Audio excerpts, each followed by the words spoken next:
तो आज हम 17 चैप्टर पढ़ेंगे। 17 चैप्टर मित्रता। इसके लेखक हैं आचार्य रामचंद्र शुक्ल। आपने रीड किया ही होगा, मैंने आपको कल बोला था कि आप रीड करना है, ठीक है। क्या है? प्रस्तुत पाठ एक विचारात्मक निबंध है। विचारात्मक मतलब विचार करने योग्य, सोचने लायक है ये बातें जो इसमें दी हुई हैं। इस लेख में आचार्य रामचंद्र शुक्ल ने मित्रता के विषय में सभी पक्षों का तर्कपूर्ण ढंग से विवेचन किया है। इस लेख में निबंधकार ने यथा प्रसंग अपनी धारणाओं और जीवन दृष्टिकोण को अभिव्यक्त किया है।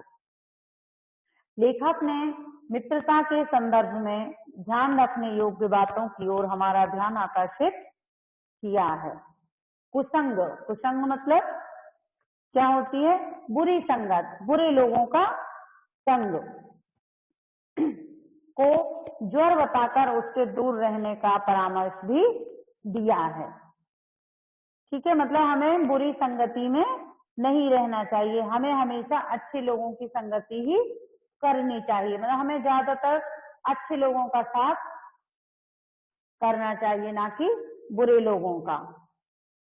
ठीक है, तो इसमें क्या है? जब कोई युवा पुरुष अपने घर से बाहर निकलकर बाहरी दुनिया, बाहरी संसार में अपनी स्थिति जमाता है, तब पहली कठिनता उसे मित्र चुनने में पड़ती है। यदि उसकी स्थिति, मतलब जब भी कोई अपने घर से बाहर निकलकर बाहरी दुनिया में मतलब अकेले रहकर अपनी स्थिति जमाता है, मतलब रहने की कोशिश करता है, अपने आप को सेटल करने की कोशिश करता है, तो उसको सबसे पहली मुश्किल क्या आती है? मित्र चुनने में पड़ती है। यदि उसकी स्थिति बिल्कुल एकांत और निराली नहीं रहती तो उसकी जान पहचान के लोग धड़ाधड़ बढ़ते जाते हैं। मतलब अगर वो एकांत प्रिय और निराली प्रवृत्ति नहीं है तो उसकी जान पहचान के लोग क्या है? धड़ाधड़ बढ़ते जाते हैं। थोड़े ही दिनों में कुछ लोगों से उसका हेलमेल हो जाता है। यही हेलमेल बढ़ते बढ़ते मित्रता के रूप में परिणत हो जाता है, परिणत में बदल जाता है। मित्रों के चुनाव की उपयुक्तता पर उसके जीवन की सफलता निर्भर हो जाती है। पर जैसे हम एकांत प्रिय नहीं हैं, हम हंसमुख स्वभाव के हैं, मतलब सबसे हमारी दोस्ती हो जाती है, तो ये भी हम चारों समझ के दोस्ती नहीं करते, सबको ही अपना दोस्त बना लेते हैं, तो यह भी गलत बात है ना। अब हमारे जीवन में क्या है कि हम आगे जाके हम कितने सफल होंगे या असफल होंगे, ये भी हमारे मित्रों के चुनाव पर निर्भर करता है। क्योंकि हमारे मित्र जैसे होंगे, कितना भी हम अपने आप को समझा लें, लेकिन हमारी जैसी संगति होगी हम पर उसका असर भी वैसा ही होगा। मतलब हम जैसे लोगों के साथ रहते हैं, हमारे विचार भी वैसे होते जाते हैं। तो वो क्या है, हमारी सफलता भी अब इस बात पर निर्भर हो जाती है कि हमारी जो मित्रता है वो किस प्रकार के लोगों से है। ठीक है, संगति का गुप्त प्रभाव हमारे आचरण पर भी पड़ता है। मतलब संगति का गुप्त प्रभाव जो है, गुप्त मतलब छिपा हुआ, सीक्रेटली क्या होता है, हमारे कैरेक्टर पर भी उसका असर पड़ने लगता है। हम लोग ऐसे समाज में प्रवेश करके अपना कार्य आरंभ करते हैं जब हमारा चित्त कोमल और हर तरह का संस्कार ग्रहण करने के योग्य रहता है, तब हम कच्ची मिट्टी की मूर्ति के समान रहते हैं, जिसे जो जिस रूप में चाहे उस रूप में ढालकर, चाहे राक्षस बनाए चाहे देवता। क्या है कि जब हम अपना कार्य शुरू करते हैं तो हम एक ऐसे समाज में प्रवेश करते हैं और उस समय हमारी मानसिक स्थिति कैसी रहती है, मतलब मेंटली हम इतने प्रिपेयर नहीं रहते, हर सही गलत में उस समय हम फर्क नहीं कर पाते हैं। वो हम समय के साथ मैच्योर होते जाते हैं और सही गलत का हमको पता चलता जाता है। और हमारे मित्र तो स्टार्टिंग से ही बनने लगते हैं ना। जैसे ही हमने घर से बाहर पैर निकाला, फर्स्ट डे आप स्कूल जाएंगे, आपका कोई ना कोई फ्रेंड बनेगा, बनता है ना। ऐसे ही जब आप आफ्टर स्कूल, जब कॉलेज ज्वाइन करते हैं, या आफ्टर कॉलेज जब कोई आप न्यू जॉब ज्वाइन करते हैं, तब आपके वहां भी ऐसे ही दोस्त बनते जाते हैं। तब भी हमको इतना नॉलेज नहीं रहता है, हम इतने मैच्योर नहीं रहते हैं कि हम सही में फर्क करने में एकदम से सक्षम नहीं होते हैं। तो उस समय क्या है कि हमारा चित्त कोमल है और हम हर तरह का संस्कार ग्रहण करने के योग्य उस समय रहते हैं। तब क्या बोला है कि हम कच्ची मिट्टी की मूर्ति के समान रहते हैं, जैसे जो जिस रूप में चाहे उस रूप में ढालकर चाहे राक्षस बना दे चाहे देवता। अब ये किसके लिए बोला है? हमारी जैसी संगत होगी, हम अच्छे लोगों की संगत में रहेंगे, अच्छे लोगों का साथ करेंगे तो हमारे अंदर भी अच्छे गुण विकसित होंगे। और अगर हम गलत लोगों की संगत में पड़ जाएंगे तो धीरे धीरे हम भी उन गलत कामों को ही एंजॉय करने लगेंगे और हमें उन्हीं में अच्छा लगने लगेगा। फिर हम सही गलत में कोई भी फर्क नहीं कर पाएंगे। ऐसे लोगों का साथ करना हमारे लिए बुरा है जो हमसे अधिक दृढ़ संकल्प के हैं, क्योंकि हमें उनकी हर बात बिना विरोध के मान लेनी पड़ती है। पर ऐसे लोगों का साथ करना और भी बुरा है जो हमारी ही बात को ऊपर रखते हैं, क्योंकि ऐसी दशा में ना तो हमारे ऊपर कोई नियंत्रण रहता है, नियंत्रण मतलब रोक टोक, और ना हमारे लिए कोई सहारा रहता है। दोनों अवस्थाओं में जिस बात का भय रहता है उसका पता युवकों को प्रायः बहुत कम रहता है। तो अब इसमें क्या बोला है कि हमारे लिए ऐसे लोगों का साथ करना बुरा है जो हमसे अधिक दृढ़ संकल्पित है, मतलब हमसे ज्यादा उनकी विल पावर जो है वो हमसे बहुत ज्यादा स्ट्रांग है। तो जैसे एक छोटा सा एग्जांपल लेते हैं आप ही लोगों का। जैसे आप लोग हैं, आपकी क्लास में मॉनिटर्स होते हैं, आपके फ्रेंड्स भी होते हैं। अब हर ग्रुप में कुछ बच्चे ऐसे होते हैं जो शार्प माइंडेड होते हैं, कुछ ऐसे होते हैं जो थोड़े से पढ़ने में आलसी टाइप के होते हैं ना। तो अब आपको आज 4 क्वेश्चन आपने डिसाइड किए, हम 4 क्वेश्चन जल्दी याद कर लेंगे सभी। तो जो दृढ़ संकल्पित हैं आपसे ज्यादा, जिनका विल पावर बहुत स्ट्रांग है, वो क्या करेंगे, वो 4 तो आज कर ही लेंगे, एनी हाउ कर लेंगे ना। और आप तो बस इसी में रह जाओगे, करोगे करोगे नहीं तो नहीं करोगे। तो फिर जब नेक्स्ट डे आपका है, फिर छोटा सा एक टारगेट दिया जाएगा, नेक्स्ट 4 क्वेश्चन। तो वो जो बच्चा जिसका विल पावर स्ट्रांग है वो आज के भी 4 कर लेगा। ऐसे धीरे धीरे करके उसके सारे आंसर हो जाएंगे और आप पीछे ही रह जाओगे ना। और आपको उनकी बात, हर बात बिना किसी विरोध के, मतलब आप उसमें कुछ भी नहीं कर सकते, आपको उनकी सारी बातें माननी पड़ेंगी। और लेकिन वो क्या कहते हैं, ऐसे का तो फिर भी ठीक है, लेकिन ऐसे लोगों का साथ करना तो और भी बुरा है जो हमारी बात को ही ऊपर रखते हो। मतलब अब जैसे तुम्हारे ग्रुप में सारे ऐसे हैं कि जो बिल्कुल एक भी नहीं पढ़ते, तुम ऐसे हो बच्चे जो एक क्वेश्चन कर लिया आंसर, तब वो समझते तुम ही लीडर बन गए हमारे ग्रुप के, तो फिर तुमको ही सबसे ऊपर रखते हैं, मतलब तुम्हारी ही बात मानते हैं। जब ऐसा हो जाता है तो फिर तो और आपको समझ में भी नहीं पड़ेगा कि मैं कौन सा काम गलत कर रहा हूँ या सही कर रहा हूँ, और आप अपने आप को बेस्ट समझते जाओगे, जबकि आपके अंदर उतने गुण विकसित नहीं हो रहे हैं जितना आप समझ रहे हो। समझ में आई बात? यदि विवेक से काम लिया जाए तो यह भय नहीं रहता। विवेक मतलब सोचने समझने की जो शक्ति होती है हमारे अंदर, जो हम अच्छे बुरे को सोच समझ लेते हैं। अगर हमारे पास विवेक होगा तो हम इस बात से नहीं डरेंगे, है ना। पर युवा पुरुष प्रायः विवेक से कम काम लेते हैं। और जो यंग जनरेशन होती है ना, वो सोचने समझने की शक्ति थोड़ी अलग ही रखती है, वो अपने हिसाब से ही काम करते हैं, वो अच्छे बुरे का कुछ भी नहीं सोचते हैं। कैसे आश्चर्य की बात है कि लोग एक घोड़ा लेते हैं तो उसके 100 गुण दोष को परख कर लेते हैं, पर किसी को मित्र बनाने से पूर्व उसके आचरण और स्वभाव आदि का कुछ भी विचार और अनुसंधान मीन्स खोज होता है। मतलब वो क्या कह रहे हैं कि लोग कैसे लोग हैं, अगर वो एक घोड़ा खरीदने जाएंगे तो उसके बारे में 100 बातें पूछेंगे, है ना। लात तो नहीं मारता, अच्छे से सवारी करने देगा या नहीं, अच्छे से चलता है दौड़ता है, सब पूछेंगे उसके बारे में। लेकिन जब हम किसी को अपना दोस्त बनाते हैं, अपना मित्र बनाते हैं, तब हम उसके बारे में इतना खोज खबर नहीं लेते कि ये कैसा है, इसमें कोई गंदी आदतें तो नहीं, बुरी आदतें तो नहीं, पढ़ता लिखता है कि नहीं, झूठ बोलता है कि नहीं, कभी पूछते हो नहीं। और हमको पता भी रहता है अपने फ्रेंड के बारे में, हम तब भी उसको नहीं छोड़ते, है ना। वे उसमें सब बातें अच्छी ही अच्छी मानकर अपना पूरा विश्वास जमा देते हैं। मतलब अपने मित्र में हम कोई जांच पड़ताल नहीं करते, बस उसके अंदर सब कुछ अच्छा मान के और अपना विश्वास उस पर जमा देते हैं। हंसमुख चेहरा, बातचीत का ढंग, सॉरी, थोड़ी चतुराई या साहस, ये ही दो चार बातें किसी में देखकर लोग चटपट उसे अपना बना लेते हैं। मतलब अकेले वो अच्छा, उसका हंसमुख का चेहरा हो, बातचीत करने का अच्छा तरीका हो, थोड़ी सी चतुराई हो उसके अंदर, थोड़ा सा ब्रेव भी हो, और बस ऐसा इतना ही देख के लोग उसको जल्दी से अपना दोस्त बना लेते हैं। हम लोग यह भी नहीं सोचते कि मैत्री का उद्देश्य, मैत्री मतलब दोस्ती का उद्देश्य क्या है, क्या जीवन के व्यवहार में उसका कुछ मूल्य भी है। मतलब हम ये नहीं समझते कि आज की हमारी फ्रेंडशिप हमारी लाइफ पर क्या इफेक्ट करेगी, है ना। मतलब हमारे जीवन में उसका और क्या है। आज आप बस स्कूल में बैठे हैं, लास्ट बेंच पे बैठे मस्तियां कर रहे हैं, पर आपको आपकी फ्यूचर की लाइफ उसमें नहीं दिखती है ना, कि जीवन में भी हमें हमारी दोस्ती कितनी और कहाँ तक काम में आएगी।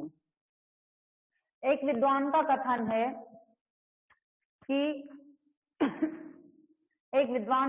है कि विश्वास पात्र मित्र से बड़ी भारी रक्षा रहती है। जिसे ऐसा मित्र मिल गया उसे समझना चाहिए कि खजाना मिल गया।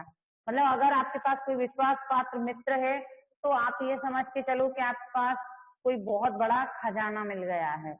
विश्वास पात्र मित्र जीवन की एक औषध है। हमें अपने मित्रों से आशा रखनी चाहिए कि वे उत्तम संकल्पों से हमें दृढ़ करेंगे, दोषों और त्रुटियों से हमें बचाएंगे। जब हम कुमार्ग पर पैर रखेंगे तब वे हमें सचेत करेंगे, जब हम हतोत्साहित होंगे तब हमें उत्साहित करेंगे। सच्ची मित्रता में उत्तम वैद्य की निपुणता और परख होती है। ऐसी मित्रता करने का प्रयत्न प्रत्येक व्यक्ति को करना चाहिए। मतलब क्या कि हमारे दोस्त जो होंगे, अगर हम कभी गलत रास्ते पे जाएंगे तो वो हमें वहां जाने से रोकेंगे, और जब कभी हम हतोत्साहित होंगे, मतलब हम जब हिम्मत छोड़ देंगे, थक जाएंगे, डिसअपॉइंटेड होंगे, तो वो हमें मोटिवेट करेंगे, वहां पे हमें बहुत उत्साह बढ़ाएंगे हमारा। और सच्ची मित्रता में उत्तम वैद्य की सी निपुणता, मतलब कुशलता होनी चाहिए, वैद्य होना चाहिए उसकी, वो एक डॉक्टर के जैसा होना चाहिए। निपुणता और परख होनी चाहिए। परख मतलब वो हमें जांच कर सके हम कब दुखी हैं, हमें क्या प्रॉब्लम है, या हमें हमारे लिए क्या सही और क्या गलत है। ऐसी मित्रता करने का प्रयत्न प्रत्येक व्यक्ति को करना चाहिए। छात्रावस्था में मित्रता की धुन सवार रहती है, तब मित्रता हृदय से उमड़ी रहती है। पीछे के जो स्नेह बंधन होते हैं उनमें ना तो उतनी उमंग रहती है, ना उतनी खिन्नता। बाल मैत्री में जो मग्न करने वाला आनंद होता है, जो हृदय को बेधने वाली ईर्ष्या और खिन्नता होती है, वह और कहाँ। मतलब जो छात्रावस्था में जो हमारी दोस्ती होती है एक दूसरे के लिए, मतलब जब हम छोटे होते हैं, जब बाल मतलब स्कूल जाते हैं, उस टाइम हमारी फ्रेंडशिप कितनी पक्की होती है, और अगर हमारे बेस्ट फ्रेंड ने किसी और से बात कर ली तो हम उससे उतने ही जल्दी गुस्सा हो जाते हैं ना। तो ये जो बाल मैत्री होती है, बचपन की छोटे बच्चों की जो दोस्ती होती है, वो उसमें एक अलग ही आनंद होता है, और वो बहुत जल्दी गुस्सा हो जाते हैं, बहुत ही जल्दी मान भी जाते हैं, और वैसा तो उस फ्रेंडशिप में जो मजा है वो तो और कहीं भी नहीं होता है। कैसी मधुरता, कैसी अनुरक्ति और कैसा अपार विश्वास होता है। उस समय वर्तमान आनंदमय दिखाई पड़ता है, और भविष्य के संबंध में कैसी लुभाने वाली कल्पनाएं मन में रहती हैं, है ना। ये तो उसी समय की बात है, और हमें वैसा कभी भी महसूस नहीं होता है। सहपाठी की मित्रता, इस उक्ति में हृदय के कितने भारी उथल पुथल का भाव भरा हुआ है। किंतु जिस प्रकार युवा पुरुष की मित्रता स्कूल के बालक की मित्रता से दृढ़, शांत और गंभीर होती है, उसी प्रकार हमारी युवावस्था के मित्र बाल्यावस्था के मित्रों से कई बातों में भिन्न होते हैं।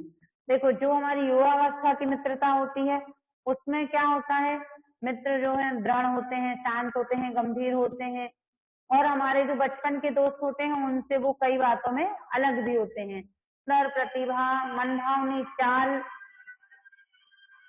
और स्वच्छंद प्रकृति, ये ही दो चार बातें देखकर मित्रता की जाती है ना। पर जीवन संग्राम में जो हमारा जीवन है इतना बड़ा होता है, इसमें क्या है, साथ देने वाले जो मित्र होते हैं उनमें इससे भी कुछ अधिक बातें होनी चाहिए। हम क्या देखते हैं अपने मित्रों में, कई जैसे बचपन में तो हम इन चीजों का कोई समझ ही नहीं होती कि ये सुंदर है, कि ये बहुत टैलेंटेड है, कि इससे दोस्ती करो, इससे नहीं, सबसे हो जाती है। बड़े होने के बाद ये चीजें दिखती हैं कि कौन सुंदर है, टैलेंटेड है, चलता कैसे है, ये सब चीजें, और यही सब देखकर दोस्ती कर लेते हैं। पर जीवन संग्राम में मतलब हमारी इतनी बड़ी लाइफ है, इसमें हमारा जो दोस्त या जो हमारे मित्र हमारा जीवन भर साथ देंगे, उनमें इनके अलावा भी कुछ बातें होनी चाहिए। जैसे मित्र केवल उसे नहीं कहते जिसके गुणों की तो हम प्रशंसा करें, पर जिससे हम स्नेह ना कर सकें। मतलब अगर हम उसको अपना मित्र बना रहे हैं या मित्र कह रहे हैं, तो हमें उसकी अच्छाइयों बुराइयों को क्या सबको अपनाना पड़ेगा, और उससे हमें स्नेह भी रखना पड़ेगा, जिससे हम अपने छोटे छोटे काम ही निकालते जाएं पर भीतर ही भीतर घृणा करें। मतलब ऐसा नहीं कि टाइम पड़ने पर हम उससे दोस्ती हो जाएं और उसके पीठ पीछे फिर उसकी बुराई करें या उससे नफरत करें, तो ऐसा फिर ऐसी मित्रता किसी काम की नहीं रहती है। मित्र सच्चे पथ प्रदर्शक के समान होना चाहिए। मतलब जो हमारा मित्र है वो हमें हमेशा सही रास्ता दिखाने वाला होना चाहिए, जिस पर हम पूरा विश्वास कर सकें, जिससे हम मतलब आंख बंद करके भी अपने दोस्त का हाथ पकड़ के हम आगे चल सकें, ये समझ जाएं कि हाँ ये हमारा मित्र हमारा सच्चा मित्र है। इस मित्र के समान होना, मित्र भाई के समान होना चाहिए, जिससे हम अपना प्रीति पात्र बना सकें। मतलब फिर हम अपने मित्र को क्या प्रेम कर सकें, हम अपने मित्र के साथ प्रेम से रह सकें। मित्रता के लिए आवश्यक नहीं कि दो मित्र एक ही प्रकार का कार्य करते हों या एक ही रुचि के हों। मतलब ये जरूरी भी नहीं कि अगर दो मित्र हैं तो दोनों सेम वर्क करते हों या उनके जो रेस्ट हो, उनकी जो हॉबीज हो वो सब एक जैसी हो, ऐसा जरूरी नहीं है। दो भिन्न प्रकृति के मनुष्यों में बराबर प्रीति और मित्रता रही है। मतलब दो भिन्न दो अलग अलग स्वभावों के लोगों में भी बराबर मित्रता और प्रेम रहता है। जैसे राम धीर और शांत प्रकृति के थे, लक्ष्मण उग्र स्वभाव के थे, और दोनों भाइयों में अत्यंत प्रगाढ़ स्नेह था। जैसे राम जो थे वो कैसे थे, शांत और गंभीर, और जो लक्ष्मण थे वो बहुत गुस्से वाले और तेज उग्र स्वभाव के थे, पर फिर भी उन दोनों में बहुत अधिक प्रेम और स्नेह था, बहुत गहरा प्रेम था। उन दोनों की मित्रता भी खूब निभी। यह कोई बात नहीं कि एक ही स्वभाव और रुचि के लोगों में ही मित्रता हो, है ना। राम इसमें क्या है, समाज में विभिन्नता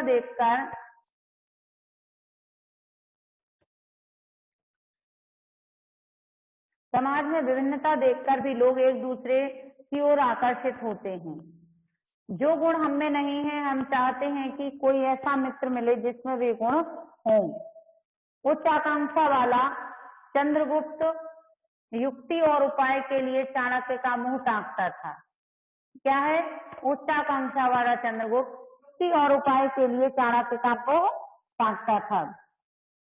नीति विशारद अकबर मन बहलाने के लिए बीरबल की ओर देखता था। मतलब जो उच्च आकांक्षाएं थी चंद्रगुप्त की, लेकिन वो जब उसको कोई उपाय नहीं सूझता था, कोई आइडिया नहीं आता था, तो वो किसका मुंह देखता था, चाणक्य का। चंद्रगुप्त के पास उच्चाकांक्षा थी, ताकत थी, मनोबल था, लेकिन सारी प्लानिंग किसकी थी, चाणक्य की। ऐसे ही नीति विशारद अकबर मन बहलाने के लिए बीरबल की ओर देखता था।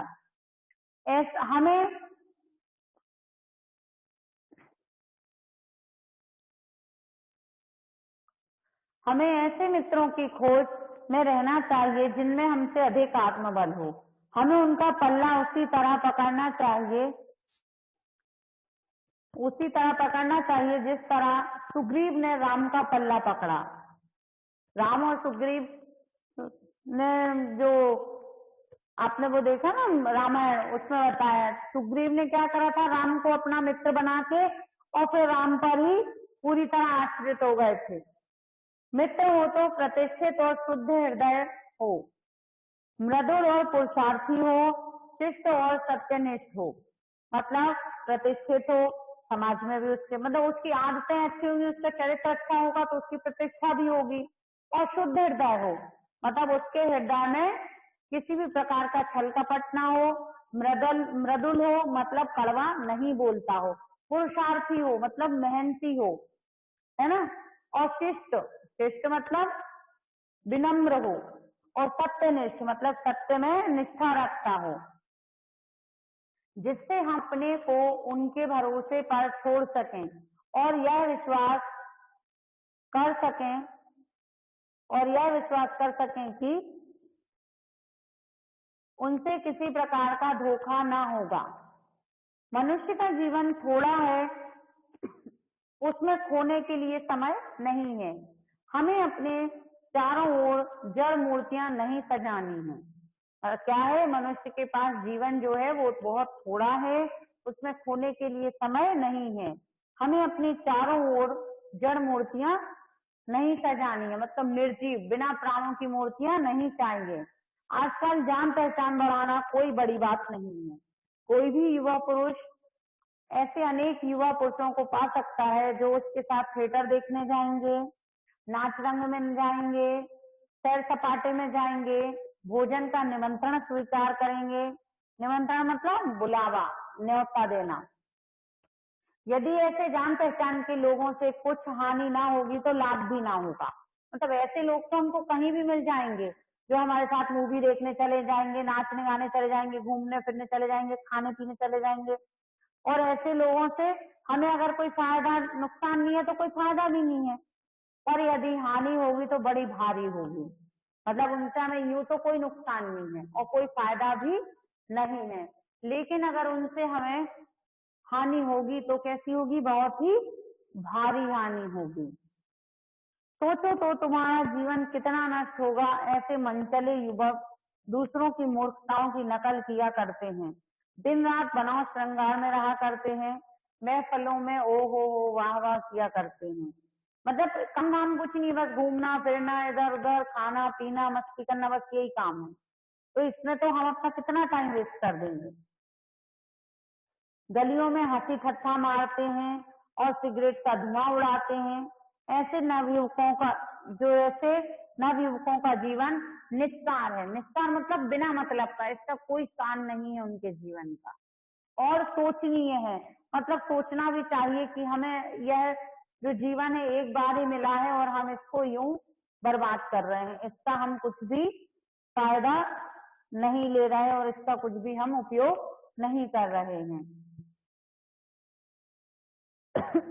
हमें ऐसे प्राणियों का साथ नहीं करना चाहिए। कुसंग का ज्वर सबसे भयानक होता है। यह केवल नीति और सद्वृत्ति का ही नाश नहीं करता, बल्कि बुद्धि का भी क्षय करता है। क्षय मतलब नाश। मतलब कुसंग जो बुरे लोगों की संगत होती है, वह एक ऐसा ज्वर है कि जो सबसे भयानक है। यह केवल हमारी नीति को नहीं करता, यह हमारी सद्वृत्ति का भी नाश नहीं करता, बल्कि हमारी बुद्धि का भी नाश कर देता है। किसी युवा पुरुष की संगति यदि बुरी होगी तो वह उसके पैरों में बंधी चक्की के समान होगी, जो उसे दिन रात अवनति के गड्ढे में गिराती जाएगी।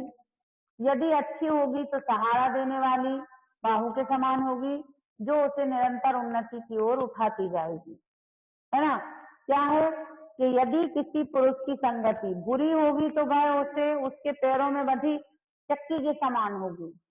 पैरों में चक्की बांधी जाए जो उसको दिन रात, अवनति मतलब क्या होता है, दिन पे दिन नीचे गिराना, है ना। उन्नति ऊपर उठाना होता है, उन्नति का अपोजिट वर्ड होता है अवनति। अवनति मतलब नीचे गिराना, दिन पे दिन और नीचे करना। तो अवनति के गड्ढे में गिराती जाएगी, है ना।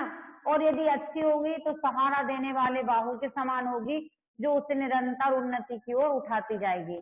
अगर आपके मित्र अच्छे होंगे तो आप उनके साथ हर दिन ऊंचाइयों को छुएंगे, और अगर आपके मित्र वो खतरनाक वाले हुए तो आपको वो दिनों दिन बुरी आदतों में, बुरी संगतों में और ऐसी बुरी हैबिट्स आपको लगा देंगे जिससे आप अपना अच्छा बुरा भी नहीं सोच पाएंगे। और अच्छे होंगे अगर तो आपको दिनों दिन वो और ऊपर उठाएंगे। इंग्लैंड के एक विद्वान को अपनी युवावस्था में राज दरबारियों में जगह नहीं मिली। वह इस पर जिंदगी भर अपने भाग्य को सराहता रहा। इंग्लैंड के कोई एक विद्वान थे, जब वो अपनी यंग एज में थे तो उनको राज दरबारियों में जगह नहीं मिली, तो वह इस बात को क्या है, अपनी जिंदगी भर अपने भाग्य को सराहता रहा। बहुत से लोग तो इसे बड़ा भारी दुर्भाग्य समझते, पर वह अच्छी तरह जानता था कि वहां वह बुरे लोगों की संगति में पड़ता, जो उसकी आध्यात्मिक मतलब जो ब्रह्म जीव से, मतलब हमें ईश्वर से जोड़ती है, एक ब्रह्म जीव से जोड़ती है, उस उन्नति में बाधा पहुंचाते। और बहुत से लोग ऐसे होते हैं जिनके घड़ी भर के साथ से भी बुद्धि भ्रष्ट हो जाती है। मतलब कई लोग तो ऐसे भी होते हैं जिनको अगर हम एक घड़ी के लिए मिल लो तो भी हमारी बुद्धि भ्रष्ट कर देंगे, क्योंकि कुछ ना कुछ हमारे दिमाग में ऐसा डाल देंगे कि हमारा दिमाग वहीं खराब। बहुत से लोग ऐसे होते हैं, नहीं सॉरी, बुरी बातें हमारी धारणा में बहुत दिनों तक टिकती हैं। जैसे कोई भी बुरी बात होगी, गलत आदत होगी, तो वो हम बहुत जल्दी सीख जाएंगे और वो हमारे दिमाग में बहुत ज्यादा समय तक रहती भी है। सभी लोग जानते हैं कि भद्दे फूहड़ गीत जल्दी ध्यान पर चढ़ते हैं। मतलब जो बात सच में गलत है वो हमको बहुत जल्दी याद भी हो जाती है और ज्यादा दिन तक याद भी रहती है ना। आप एक बार एक सॉन्ग सुनेंगे, आपको आधे से ज्यादा याद हो जाएगा, और एक आंसर आप 50 बार भी पढ़ेंगे ना तब भी आपको आधा याद होगा। होता है ना ऐसा? आप बताइए, होता है ना ऐसा सबके साथ? सभी के साथ होता है। तो हमें क्या करना चाहिए, हमें अच्छी आदतों की तरफ जाना चाहिए, अच्छे लोगों से दोस्त करनी चाहिए। जिन बातों को हम याद करना नहीं चाहते वे बार बार हृदय में उठती हैं और बेधती हैं। मतलब हम जिन बातों को भूलना चाहते हैं पर वो हमें बार बार याद भी आती हैं और हमें हर्ट भी करती हैं। तुम ऐसे लोगों को साथी मत बनाओ जो अश्लील, अपवित्र और फूहड़ बातों से तुम्हारा मनोरंजन कर हंसना चाहें, है ना। जब एक बार मनुष्य अपना पैर कीचड़ में डाल देता है तब फिर वह यह नहीं देखता कि वह कहाँ और कैसी जगह पैर रख रहा है। एक बार अगर कीचड़ में गए ना तो जब हम उसको निकलने के लिए छटपटाएंगे तो हम फिर दूसरे पैर को हम देखेंगे नहीं कि अब वो सही जगह पड़ रहा है गलत, और छटपटाहट में हमारा दूसरा पैर भी गलत जगह पहुंच जाता है। धीरे धीरे वह बुरी आदतों का अभ्यस्त हो जाता है मतलब उन्हीं चीजों की उसको आदत पड़ चुकी हुई होती है, प्रैक्टिस हो जाती है तब तक उनको उन सब बुरी आदतों की। तब तुम्हारा विवेक कुंठित हो जाएगा और तुम्हें भले बुरे की पहचान ना रह जाएगी। उस समय क्या होगा, तुम्हारा विवेक कुंठित हो जाएगा। कुंठित मतलब निराशा हो जाएगी। जो अच्छे बुरे को सोचने समझने की शक्ति को विवेक कहते हैं ना, जब हम अच्छे और बुरे में दोनों में डिफरेंस पता कर पाते हैं कि अच्छा क्या बुरा क्या, तो उसको विवेक बोलते हैं। तो वो क्या है, निराशा में चला जाएगा फिर, और तुम्हें भले बुरे की पहचान ना रह जाएगी, और फिर तुम्हें क्या होगा, बुरे भले की पहचान रह भी नहीं जाएगी। अतः हृदय को उज्जवल और निष्कलंक, उज्जवल मतलब एकदम चमकदार, और निष्कलंक मतलब बिना किसी कलंक के, बेदाग दोष रहित रखने का अच्छा उपाय यही है कि बुरी संगति की छूट से बचो। मतलब बुरी संगति के छूने से भी डरो और उससे हमेशा दूर रहो। एक पुरानी कहावत है, काजल की कोठरी में कैसा ही सयानो जाए, एक लीक काजल की लगी है पे लगी है। मतलब क्या होता है कि जो काजल की कोठरी होती है, इसका कहने का मतलब ये है कि कितना भी होशियार समझदार व्यक्ति हो, कितना भी मतलब और कितना ही वो सतर्क रहता हो, लेकिन अगर वो एक बार बुरी संगति में पड़ जाता है तब वो उससे बाहर नहीं आ पाता है।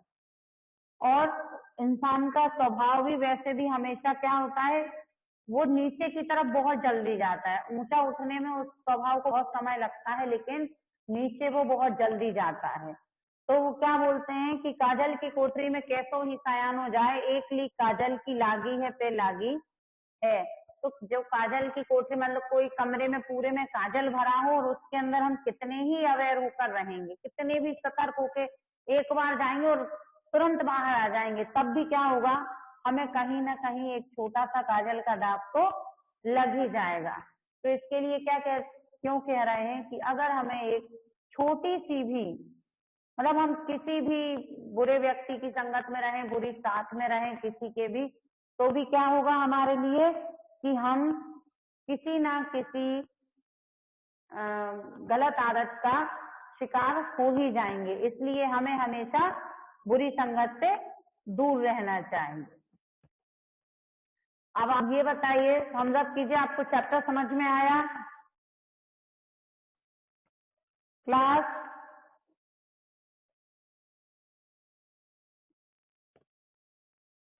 सभी को?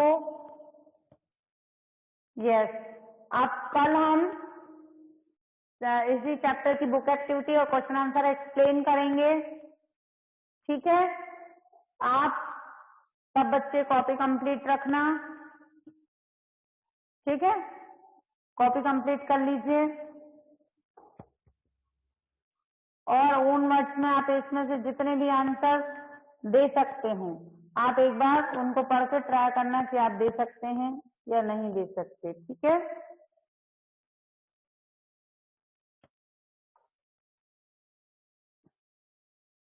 चलिए ठीक है। Have a nice day.